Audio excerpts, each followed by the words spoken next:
Good evening, everyone. It's like you tuned into the news. He is not an it or just a power. It's not it or just a power. The Holy Spirit is always referred to in the masculine. People got a problem with that? We'll take it up with the Lord. He's always called a he. Now, in his attributes, he has attributes because he is El Shaddai. El Shaddai means the many-breasted one. And so he is a nurturer. He's a comforter. But yet he's referred to all the time in that masculine. And guess what? He knows everything. When I say he knows everything. Like those DIY shows you watch, do it yourself, and those people teach you he knows everything. He knows how to build everything. He knows how everything is made. He knows about all scientific analogies that people come up with. He's like, I already did that. I'm the one that designed and developed it. He knows everything. And so those are some things that we need to know and understand. And I might reference what we just heard because it's good that we just welcomed him, acknowledged him, welcomed him in, because there's some things that we always sing about the Holy Spirit and say about the Holy Spirit. But here's what I find out. We really don't fully know what we're talking about. We're being touched by the song and it feels good, but we really, if people would all articulate and ask, what does that mean? We really don't know. We act like we know, but we don't know. Because sometimes we don't take time to find out. Because we have church lingo. And so the Lord wants us to have insight about who he is as a person in the Holy Spirit. Right? So the Holy Spirit doesn't want us just to come upon us. He wants to fill us and dwell in us. He wants to inhabit our being. All right? And so we're going to Luke chapter 3, verse 15 through 17, I'm going to read.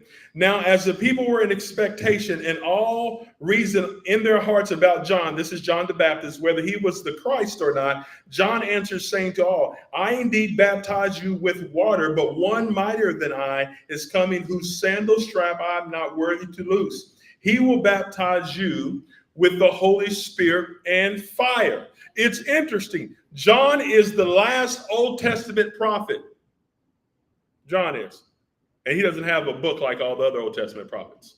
But John is the last Old Testament prophet, and he realizes that you can be baptized, filled with the Holy Spirit and fire. Where's the doctrine in the Old Testament for that? That's interesting, because we think God has to have doctrine in order to do things.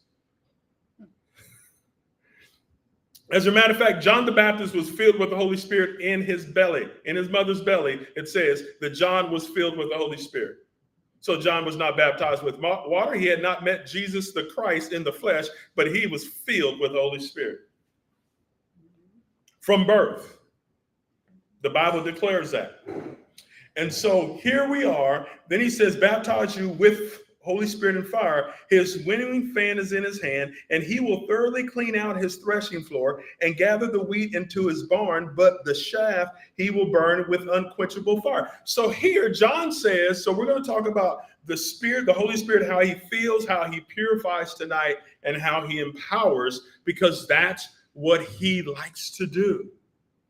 So the Holy Spirit will fill you. I forgot to bring my rock today. Gosh, I meant to bring a rock, but we'll get to that. Anyway, you'll just have to hear me talk about a rock and give you and understand the analogy. So he wants to dwell within me. He wants to not only do that, the moment that John says that, then he also says he has this winnowing fork, and he wants to purify. Now, we might be thinking when he's talking about the wheat and the chaff, we probably are thinking, oh, yeah, the Holy Spirit is going to come and divide the good people from the bad people, the believers from the. But he's talking about being filled with the Spirit. And then when the Spirit gets in us, what the Spirit will begin to do. Ooh, he's going to come in us and he's going to do some stuff while he's in us. You know what we like for him to do? We like for him to lay us out. We like for him to give us goosebumps. We like for him to touch us and we cry and all that.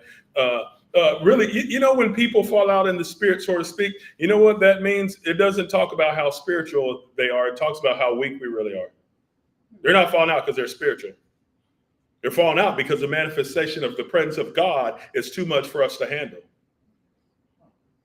But we make it into like, if I don't fall out, I'm not that spiritual. No, it really tells you how weak you really are, because we're really weak, right? But we think if I don't fall out, that means I'm not saved, or people call it slain in the spirit and different things.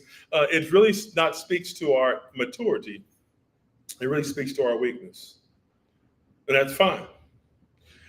Now here we see that Jesus is the one who's going to fill us with the Spirit of God and fire, and he will fill us with the Holy Spirit and purify us, because we need purifying.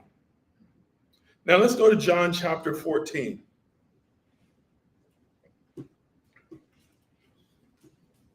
So he's a person.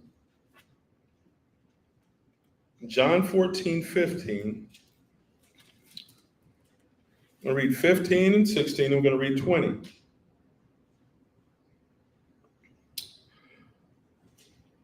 If you love me, keep my commandments, and I will pray the Father, and he will give you another helper, that he may abide with you forever. He's going to be with you forever. That means he's never leaving. The Spirit of truth, whom the world cannot receive, because it neither sees him nor knows him, but you know him, for he dwells with you and will be in you. Ooh. So right now he's dwelling with them. How is the Holy Spirit dwelling with them when Jesus is saying this? He's in Jesus, and Jesus is this. He's the one in me, with you right now, beside you. But the one that's with you is going to be inside of you. He's going to be on the inside of us, and he will not leave us orphans. So while he's on the inside of us, he will continually confirm that you are adopted into the family of God, that you are not an orphan. You know what he's saying to you? You're not abandoned. You're not without being taken care of. That's one of the things he wants to let us know. In any situation, he's wanting you to know, I'm right here. So the stuff you experience, the difficulties you experience, he's right there, making sure that you're held steady as you surrender. Okay, he's right there. So verse 20, it says, at that day, you will know that I am in my Father, and you in me, and I in you. Uh-oh. So Jesus said, you can go ahead if you need to move. Sorry, Chris. Oh, you're fine. So he declares that the Holy Spirit will be in them, not just upon them or with them. So if the Father is in Jesus and Jesus is in us,